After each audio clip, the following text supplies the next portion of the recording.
Most people don't lose to temptation because their desires are too strong. Most people lose because the gap between the impulse and the reaction closes before they even know what's happening. That's why so many intelligent, seemingly disciplined people keep repeating the same negative behaviors and start believing they can't trust themselves. Early Christians called the answer to this watchfulness, and modern neuroscience uses different language. My name is Ryan Soave, and I'm a therapist with over 10,000 hours of clinical experience.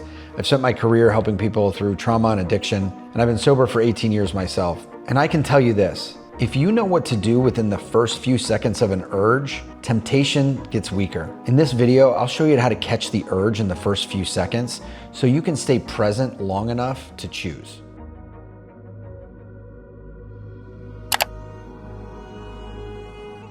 Here's the assumption people often make, either unconsciously or consciously. Temptation wins when desire gets too strong. But that doesn't explain why highly intelligent, disciplined, self-aware people keep repeating the same negative patterns and behaviors. And I think most people believe that the battle is between willpower and craving strength. So when the craving wins, they conclude that they just weren't strong enough. But the real problem is that battle was already over before willpower could even show up. I see that this temptation and the urge wins not when desire gets too strong, but when awareness disappears. Awareness that we know this is happening and what we can do in that moment, what we can do in that space between the urge or the impulse and the reaction. The ancient instruction wasn't don't want it. It wasn't get rid of the urge. It was really watch yourself wanting it. Because when you can actually see the urge forming and be present with it, something else comes back online, choice. Early Christians even mapped out how temptation moves through a person. A thought appears, attention attaches to it, then desire builds, and then a reaction follows automatically unless something breaks the chain. In biblical scripture, Peter said, "Be sober-minded, be watchful. Your adversary, the devil, prowls around like a roaring lion looking for something to devour." And Saint Hesychios, a Greek Orthodox, said about watchfulness, "Watchfulness is a continual fixing and halting at the entrance to the heart. If we are conscientious in this, we can gain much experience and knowledge in spiritual warfare." They were saying watch it. In a way, almost build a relationship with it. Understand where it is, what it does, and how it shows up. Know that it's there. Our nervous system works in the way that they mapped out. There's a reward circuit that pushes us towards immediate action and an inhibitory system that can stop it.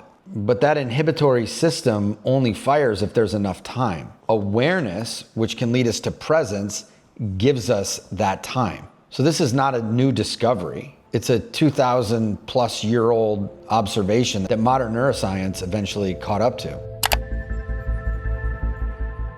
From inside a craving, it can feel like it's building up so much and it will get so strong that the only way to stop it, the only way out, is to give into it. That this desire for a drink or a drug or a maladaptive behavior will only stop if we give into it. Now we know that's not true, but it can feel that true in the moment. So this belief gets produced that the only way to find relief is to satisfy the urge. There's a line in some of the Alcoholics Anonymous literature, this Dr. Silkworth wrote, that men and women drink essentially because they like the effect produced by alcohol. I really believe that effect is relief. They're looking for some sort of relief, even a solution, even if it's just to take the edge off. But that relief is only temporary. And oftentimes it brings relief, if not all the time. But that relief is temporary and it doesn't work long and it doesn't work well. In fact, over time, it becomes its own problem that then they're seeking relief from it, and then the cycle really builds and continues. One of the biggest lies an alcoholic or a drug addict can tell themselves is, I need to get high or I need to get drunk. What they're really most likely saying is, I need relief. Even if it's relief from how strong the addiction is in that moment physically, or relief from some other stressor. And they might not always be thinking this consciously, but the moment that they can understand that there's other ways to find relief, now we can guide them to this space between the urge and the action. So then what most people miss is this belief gets built on experience and what they're feeling, not on what truly happens or could happen. When researchers actually measure cravings, they follow this really predictable arc. Intensity rises, it peaks, then falls, especially if you don't feed it. When inside it, a craving can feel absolute, and it's not. It passes every single time.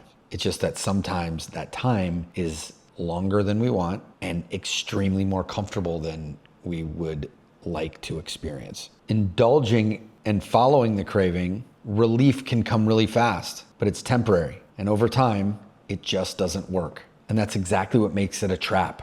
And this isn't only for drugs and alcohol or other addictive-like behaviors. This can be around our own thinking patterns. I'll often find that people, including myself, can be more addicted to being right and in control or being safe or avoiding pain than ever addicted to a substance. We almost become addicted to our own self-image and view of the world, because if we're right, then we know how to survive it. And that isn't always the best way to thrive in the world. We might survive it, but we might not really be living the life that we want to live. And I've spent a lot of time in my career working with really high-performing people, performing in what society often deems as success: business, athletics, music, things like that. They've attained success. And if you think how they operate, especially people who are high-performing in business, they have dashboards, metrics, early warning signals, constant monitoring. There's a rule book and a formula that they can follow. And in that environment, that system works because it can catch problems before they arise. And when a problem does arise that they might miss, they can know exactly how to handle it. They might not want to handle it or want to have to deal with it, but they know how to deal with it. But the moment an internal urge shows up, something that's for an addictive substance or behavior, or even this emotional urge, that same monitoring system that works really well in a business setting almost shuts down. In this way, they're almost going into a survival mode, like a fight or flight response to this eternal urge. And because of that, the prefrontal cortex either shuts down or is limited. People aren't using their reasoning and their cognitive ability. And this person who can run a complex system in one area almost has no visibility into themselves. They can't see it, either because they're not aware of it, it's happening so fast, and they haven't developed the ability to create that space or pause in the middle. So we see people who might track KPIs, they track their sleep, they track their performance, they track their health, but then an emotional urge or an urge for a behavior shows up, they have almost no defense against the action. The good news is, for this person, the skill's already there. They use it in other areas of life and often use it very well. It can just go offline exactly when they need it the most. So the goal isn't to eliminate all urges and eliminate them immediately. Over time, urges can settle. The goal is really to organize one's life that they could have any urge and not have to engage in the reactive behavior. That they could wake up wanting a drink or a drug or a behavior more than they ever wanted, even if they've been away from a long time, and they're able to be in that pause. They're able to be in the discomfort, in that space between the urge and the reaction. So what do we do in the moment? What's the practice? First, just begin to notice. Notice when an urge comes up. Notice what's happening in your body. Notice what thoughts you're having. Notice where you are physically. It could be that it happens at a certain place that you pass on the way home from work. Just become aware of it. And when it comes, you can ask yourself, what is it that I really want? What is it that my body is really seeking, or my nervous system? And I think when you can begin to practice this, you'll see that it's saying something like, well, I'm experiencing tension in my shoulders, uncomfortable feeling in my stomach. I'm feeling these racing thoughts that are driving anxiety or depression or shame or guilt. Just begin to notice it. And as you begin to notice it, that makes you aware of it. And then once we're aware of it and it's up, then we can do something with it. The work around that then is to give yourself the pause. And I often say this to people, don't try to quit right away. Whatever it is, say to yourself, when an urge comes, before I engage in the behavior, I'm going to promise myself that I'm going to give it 1 minute, 2 minutes, 3 minutes. And in that time, I'm going to do one or two things. I'm going to move around and go for a walk, or I'm going to stretch my body. I'm going to breathe for a minute. I'm going to call a friend, something like that. Something that can help you interrupt the automatic, because that's what we're really trying to do. Not get rid of the automatic, but be able to interrupt the automatic. And then tell yourself, if after that minute, 2 minutes, or 3 minutes is up and I've done what I committed to doing, if I still want to do it, I can do it. If I still want to drink, I can drink. If I still want to smoke, I can smoke. But when I give this to people, they find again and again that they start to build this capacity to be in that discomfort. When they're able to move through that urge for a minute to 3 minutes, on the other side, it's not nearly as strong and they have some choice and they might be able to put it down, and that might happen again an hour later or 15 minutes later. But as you build this new experience that, wow, I can find this relief somewhere else and I can garner control over my actions. So when it comes up, name it. Say, this is what I want. Say it to yourself, say it out loud, say it to a friend, and then give yourself that space. Even if you have to promise yourself on the other side, you're still gonna find relief in that way. That at least can buy you some time to see the potential of the power and growth you can experience in that space between the impulse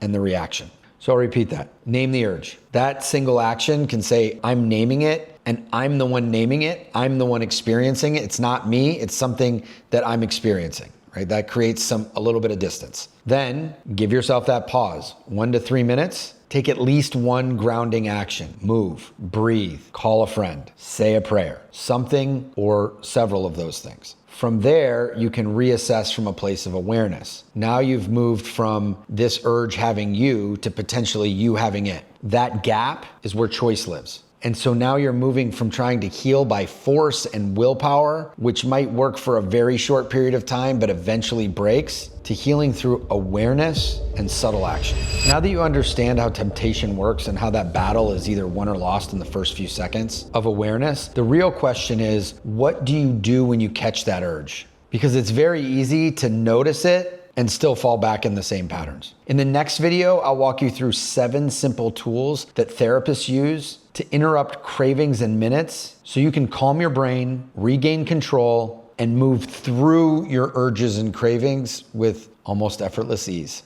If this video helped you in any way, please drop me a comment, subscribe, share. Thank you for watching, and I'll see you in the next one.